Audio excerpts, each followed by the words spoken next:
बड़े आनंद के साथ में बेटी का विवाह होता है। लेकिन मेरी माँ जब वो बेटी प्रातः काल होती ही डोली में बैठ करके विदा होती है, आहा सभी फूट फूट करके रोते हैं। माँ रोते रोते जमीन पर गिर जाती है। पिता एक कोने में बैठ करके रोता है। चाचा ताऊ रिश्तेदार परिवार आज सभी रो रहे हैं, बेटी की विदाई हो रही है, सभी रो रहे हैं। क्यों? वो खुशी अपने साथ में लेकर के आई थी, आज वो जा रही है ना, खुशी को अपने साथ लेकर के जा रही है। आज गम का सा मातम छा गया। माँ रोए तो कोई बात नहीं, पिता रोए भैयाओं तो भी कोई बात नहीं, बहन रोए तो भी कोई बात नहीं, लेकिन एक व्यक्ति ऐसा रोता है साहब, उसका क्या कहना है? कौन? उस बेटी का भाई। उस बहन में, उस भैया में एक मिनट बनती नहीं थी। जब बेटी अपनी बहन को विदा करता है ना भैया, सोच सोच करके रोता है, या बहन ने समय समय पर वो को भोजन दियो, या बहन ने समय समय पर मेरे कपड़ा धोए, या मैं बहुत सेवा करी, आज मुझे छोड़ के जा रही है। आज ऐसा लगता है जैसे अयोध्या से राम वनवास को गए थे, माता सा छा गया था। और बेटी की विदाई में सभी रो रहे हैं। वो बेटी भी रोती है। वो बेटी बताए क्यों रोती है? वो बेटी अपने परिवार को देख देख करके रोती है। इस परिवार में मैंने जन्म लिया, इस घर में मैं रही, इसमें मेरा लालन पालन हुआ, इसमें मैं बड़ी हुई, और आज इसी घर को छोड़ करके मुझे जाना पड़ रहा है। हमारे गुरुजी कहते हैं कि बेटा, ये जो हमारी बहन बेटी है ना, ये धान की पौधे की तरह होती है। कैसे? इनको बोया तो एक अलग क्रिया में, अलग खेत में जाता है, और उसमें से उखाड़ करके लगाया किसी और खेत में जाता है। ऐसे ही पैदा कहीं होती है और खुशहाली किसी दूसरे परिवार में जाकर भी करती है। अरे भैया, जितना बेटी घर में कर जाती है ना, बाप उसकी मेहनत के दिलों में नहीं लगा पाता। सबसे निवेदन करूंगा भैयाओं, बेटियों को कभी बोझ मत समझना, बेटियों को कभी गर्व मत मानना। आपने देखी है, बेटी को विवाह हो जाए, पेंट वालों आवे बेटी के बाप के पास में, भैया छोरी को ब्याह हो गया, हमारा हिसाब करो। बेटी के बाप के दिल पे ऐसा धक्का लगता है मेरी माँ, और कहता है भैया अब मेरे में सामर्थ्य नहीं है तुझसे बात कर सको। 4 दिन बाद आना जब तेरा हिसाब होगा। कहाँ गई वो ताकत जो 1 महीने पहले से भूखा प्यासा दौड़ रहा था? कहाँ चली गई वो ताकत?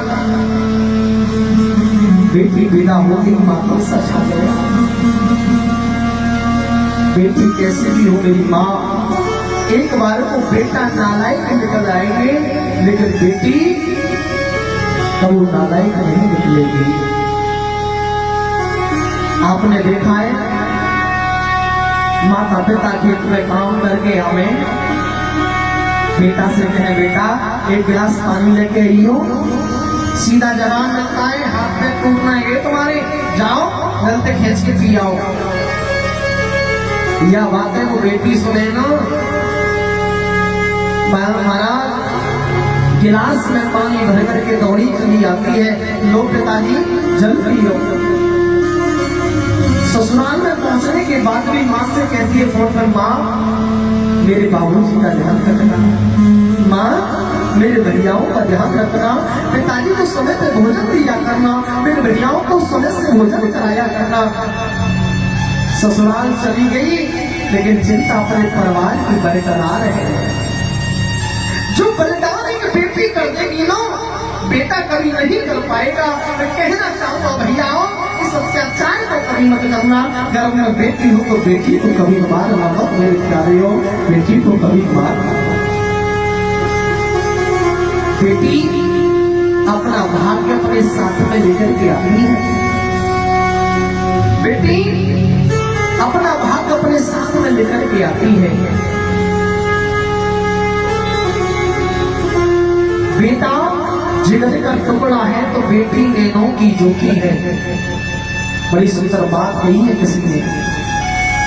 बेटा जिगर का टुकड़ा है तो बेटी नैनों की ज्योति है, और वो घर स्वर्ग से भी बढ़कर है जिस घर में बेटी होती है। शास्त्रों में तो यहां तक आया है मेरी मां 10 बेटाओं को पालना लिखा है ऐसा, और एक बेटी को पालना बराबर है। उड़ गई आंगन से चिड़िया, घर अकेला हो गया, सोनी सोनी गलियां रह गई, खत्म बेला हो गया। कितनी व्यवस्था, टेंट, लाइट, डीजे, दावत, ये वो जाते ही सब कुछ हो जाता है। बेटी अपना भाग साथ लेकर के आती है। राजा मोरक की जो पत्नी थी ना पद्मा, 6 बहनों में सबसे छोटी थी। बड़ी बहनों का विवाह हो गया, इसका विवाह नहीं हुआ। एक दिन पिता ने सारी बेटियों को बैठाई लियो और कह रहा बेटा आप ये बताओ तुम किसके भाग्य का खाती है। जो बड़ी बहन थी उन्होंने कह दिया पिताजी हम तो आपके भाग्य का खाती हैं, आप ये कमा करके लाते हो, हमारा पालन पोषण करते हो। पद्मा से पूछा तो उसने मना कर दिया, पिताजी मैं तुम्हारे भाग्य का नहीं खाती। क्यों? हर बेटी अपना भाग्य साथ में लेकर के आती है, और जो तुम कमा करके ला रही हो सके वो भी तुम्हें हमारे भाग्य से ही मिल रहा हो। मैं तुम्हारे भाग्य का नहीं खाती, मैं अपने आप के भाग्य का खाती हूँ। पद्मा के पिता ने मंत्रियों को बुलाया और कहा भैया जाओ पूर्व दरवाजे पर जो कोई भी मिल जाए वह पकड़ लाओ और वही के साथ में आके ठेले डाल के आपको विदा कर दो। पूर्व दरवाजे पर मंत्री गए तो क्या देखा, आग पक्षियों से मार खाया हुआ एक मोर बैठा है। मंत्री बोले या राजा की बुद्धि तो खराब हो गई है, लेकिन इस बेटी का जीवन बर्बाद नहीं होने देंगे। आकर के झूठ बोल दिया, महाराज हमें कोई नहीं मिला। दूसरे दिन गई फिर वो मोर मिला, तीसरे दिन गई फिर वो मोर मिला, चौथे दिन गई फिर वो मोर मिला। समझ गए मंत्री, अरे भैया जब नसीब में लिखा कंकड़ तो क्या करेगा बोला शंकर। हमें आभास होता है इस व्यक्ति के भाग्य में ये मोर ही है। पक्षियों से मार खाया हुआ मोर ला करके बिठा दिया। पद्मा का पिता कह रहा है बेटा बताओ अभी भी तेरे पास समय है, अभी भी तू ये कहते मैं तुम्हारे भाग्य का खाती हूँ, हो सके तेरा जीवन मोड़ ले जाए, तेरी जिंदगी बदल जाए। पद्मा ने क्या कहा मेरी माँ, पिताजी आप मोर के साथ में शादी करोगे, मुझे मोर पति स्वीकार है, पर मैं नहीं कहूंगी कि तुम्हारी भाग्य का खाती हूँ। मोर के साथ में विवाह कर दिया, एक टूटी फूटी सी बैलगाड़ी लेकर के विवाह कर दिया। और तो महाराज पद्मा इस मोर को लेकर के जंगल में पहुंची है। तेजी से हवा आने लगी, जोर से बर्फीली हवाएं चलने लगी और उस मोर के पंख बखेरने लगे। उस मोर के पंख बिखर बिखर करके जा रहे हैं, पंखों को बटोरती है, उसे एक वृक्ष के नीचे लाकर के बिठाती है। अब विचार करो, एक अबला कन्या असहाय एक जंगल में एक मोर के साथ में इतनी परेशान हो रही है, बेचारी के पंखों को बटोर के रखती है और हवा दोबारा से फैला देती है। कैसा दुख का पहाड़ टूटा होगा उस बेटी के दिल पर मेरी माँ, इस बात को एक माँ समझ सकती है। हुआ क्या, जिस वृक्ष के नीचे पद्मा बैठी थी उस वृक्ष की डाली टूटी और टूट करके मोर की गर्दन पर गिरी, वो मोर मर गया। अब तो पद्मा बहुत रोई और कहने लगी हे ठाकुर जी मुझे दुख इस बात का नहीं है कि मुझे मोर पति मिला, मुझे दुख तो इस बात का है कि मोर पति मिलने के पश्चात भी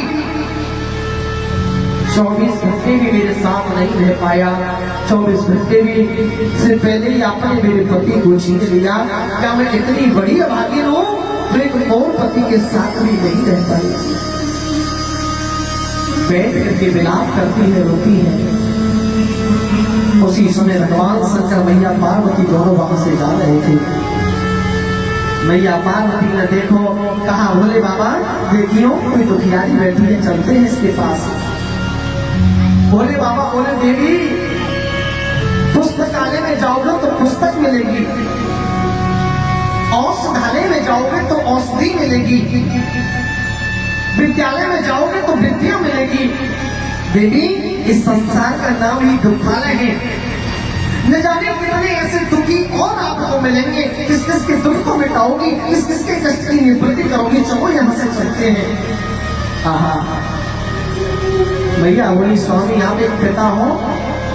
अरे जो बेटी का तुम एक माँ समझ लेगी, आप पिता कभी नहीं समझ पाओगे। तुम्हें जाना है तो जाओ, मैं नहीं जाऊंगी, मैं अपनी बेटी के पास में जाऊंगी। बोले बाबा भैया पार्वती दोनों पद्मा के पास में आई, बड़ी पद्मा रोई है, भगवान की तौरी को भर लियो और फूट फूट करके रो रही है और कह रही है, भगवान भोलेनाथ मेरी जन्म देने वाली माँ और मेरा जन्म देने वाला मेरा पिता वो तो यहाँ है नहीं, लेकिन जगत पिता और जगत माता तो आप हो ना। हे पिताजी आप तो जगत के पिता हो, तो जगत के पिता हो तो मेरे भी पिता हो। क्या तुम्हारी बेटी इतनी अभागिन है जो मोर पति मिला वो भी मेरी झोली से छीन लिया, वो भी मेरे साथ से छीन लिया। भोले बाबा ने मोर पति को जीवित कर दिया और उसे पुरुष बना दिया। पद्मा कहने लगी, भोले बाबा आपने इन्हें पुरुष क्यों बना दिया, मोर ही रहने दो। क्यों? क्योंकि भगवान ये जो दुनिया है ना, व्यक्ति की अच्छाई को नहीं देखती है। 100 अच्छाई कर लेना कोई बुराई नहीं करेगा, एक बुराई अगर आपने कर भी ली ना गलती से, पूरे गांव में खबर फैल जाएगी। कहना क्या चाहती हो? मैं ये कहना चाहती हूँ प्रभु, ये समाज क्या कहेगी? इसके पिता ने एक मोर के साथ में शादी की थी और मोर को मार करके किसी पुरुष के साथ में चली गई। यही दुनिया है, यही संसार की रीति आगे की यही है। मेरी माँ व्यक्ति अपने अंदर बुराइयों को नहीं देखता है, दूसरे की तरफ उंगली उठा देता है। लेकिन मेरे प्यारे हो, सामने वाले की ओर तो एक जा रही है और हमारी ओर 3 आ रही है। पहले अपने अंदर ध्यान करके देखो, अपने मंदिर में जाकर के देखो क्या छुपा है उसमें। दूसरे की बुराई करते हैं। बोले बाबा, बोले पद्मा जो मोर के सर पे कलंगी होती है ना, वो इसके सर पे मैंने छोड़ दी है। सबको विदित हो जाएगा ये वही तेरा मोर पति है। 9 मंजिल के महल बना करके, दास दासी नौकर चाकर बना करके बोले बाबा मैया पार्वती अंतर ध्यान हो गई। अब हुआ क्या, समय पलट गया। कहने नो समय कभी किसी का एक सा नहीं रहता है। समय समय पे होते हैं समय समय की बात, और काऊ समय को दिन बढ़ो और काऊ समय की रात। कभी कृष्ण पक्ष कभी शुक्ल पक्ष बदलता जरूर है। कभी दिन बड़ा तो रात छोटी, कभी रात छोटी तो दिन बड़ा। समय बदलता जरूर है। आज दुख है तो कल सुख भी आएगा, आज सुख है तो कल दुख भी आएगा। पद्मा का जो पिता था ना, जिसने अपनी बेटी का विवाह मोर के साथ कर दिया, आज वो राज्य से विहीन हो गया, लक्ष्मी से विहीन हो गया, दर की ठोकर खाने लगा। और वो राजा और वो रानी दोनों जंगल में भटकते भटकते वही पहुंच गए जहां पद्मा रहा करती थी। पद्मा ने अपने पिता को देखा तो आंखों में आंसू आ गए। एक बेटी ने अपनी मां को देखा तो हृदय उमड़ आया, रहा नहीं गया। कहने लगी भाई है तो मेरा बाप, चाहे इसने मेरे साथ कितना भी बुरा क्यों न किया, है तो मेरी माँ। एक बेटी का बलिदान है, बेटी कह रही है कि है तो मेरी माँ, है तो मेरा बाप। अपने पति से कह रही है, इन्हें अपने राज्य में कोई ऐसा काम दे दो जो मेरे को कोई तकलीफ नहीं हो। क्यों? क्योंकि ये मेरी माँ है और ये मेरे पिता है। कोई अच्छा सा काम दे दिया उसके पिता को, तो उसकी माँ से कह दिया, आप हमारी महारानी के केसों को देखा करोगी। अब एक दिन पद्मा के केसों को देख रही है उसकी माँ, उसे नहीं पता कि बेटी मेरी ही है। केसों को देखा तो क्या देखा, उसकी कमर पर एक तिल था। उस तिल को देखा तो उसे अपनी बेटी की याद आई, ये तिल तो मेरी भी बेटी के कमर पे था। बेटी की याद आई तो माँ का हृदय इतना कोमल होता है, मेरी माँ से रुका नहीं जाता, माँ से देखा नहीं जाता। आंखों से आंसू निकल करके उसकी कमर पर पड़े। कौन? पद्मा की पे।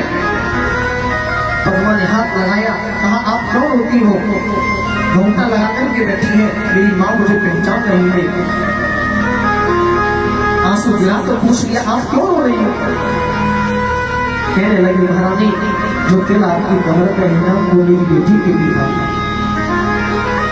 मेरे पति ने मेरी बेटी का विवाह बोल के शास्त्र कर दिया। न जाने मेरी बेटी कहाँ दर दर की ठोकर खा रही होगी,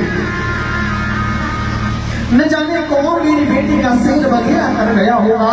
इतनी बात पद्मा ने सुनी तो बेटी की छाती फट गई और कहने लगी, माँ जिस पर माँ का आशीर्वाद है उसका संसार में कोई बिगाड़ नहीं सकता। क्यों? क्योंकि माँ की दुआ कभी खाली नहीं जाती, ये बात भी भगवान से खाली नहीं जाती। घूंघटा को हटाया, खड़ी हो गई माँ के, तेरी वही पुत्री है जो मेरे पिता ने मोर के साथ में मुझे विदा किया था। देख टूटी फूटी बैलगाड़ी दी थी, आज 9 मंजिल के महल बन गए और तुम्हें मैं महलों में छोड़ के आई थी, तुम दर दर के भिखारी बन गई। प्रेम से बोलो रानी। कहने का भाव है, मेरी मैयाओं बेटियों को बड़ी समझ। 9 कन्याओं का विवाह बड़े बड़े ऋषियों के साथ में कर दिया। 10वीं संतान के रूप में भगवान स्वयं आएगी कपिल का अवतार लेकर के। बोलो कपिल देव भगवान की। 10वां पुत्र हुआ है। वचन था कि जब ये पुत्र हो जाएगा तो घर छोड़ करके चला जाऊंगा, और ये भी वचन था कि पुत्र बन के आपको ही आना पड़ेगा। और भगवान ने कपिल देव का अवतार लिया है। कर्दम ऋषि ने बेटा को दर्शन किया, दर्शन करके घर छोड़ करके चले गए हैं। अब क्या हुआ, मैया ने अपने बेटा कपिल को बैठाया है। मैया देवहूति कपिल भगवान से प्रश्न करती है और कपिल भगवान जवाब देते हैं। यहाँ से प्रारंभ होता है कपिल देवहूति संवाद। ध्यान देना। तो मैया पूछ रही है, बेटा कपिल यो बताओ, इस संसार में सबसे ज्यादा श्रेष्ठ कौन है? कपिल ने भगवान कह रहे, माँ इस संसार में चेतना श्रेष्ठ है। चेतना से भी बहुत पैर वाले श्रेष्ठ हैं। बहुत पैर वालों में भी 4 पैर वाले श्रेष्ठ हैं। 4 पैर वालों में भी माँ 2 पैर वाले श्रेष्ठ हैं। 2 पैर वालों में भी माँ ये मनुष्य श्रेष्ठ है। मनुष्य में भी मैया ये ब्राह्मण श्रेष्ठ है। ब्राह्मण से भी माँ तत्व ज्ञान को जानने वाला श्रेष्ठ है। उससे भी मैया आत्मज्ञान को जानने वाला श्रेष्ठ है। और माँ जो इस संसार में रह करके जो कुछ कर रहा है सबको कन्हैया के चरणों में समर्पण कर दे, वो सबसे ज्यादा। प्रेम से बोलो। बेटा कपिल, जीव की आयु के विषय में बताओ, जीव की आयु क्या है? कपिल देव भगवान कहते हैं, मैया जब मैं उम्र बांट रहा था ना, तो सबसे पहले मैंने 4 जीवों को आयु दी।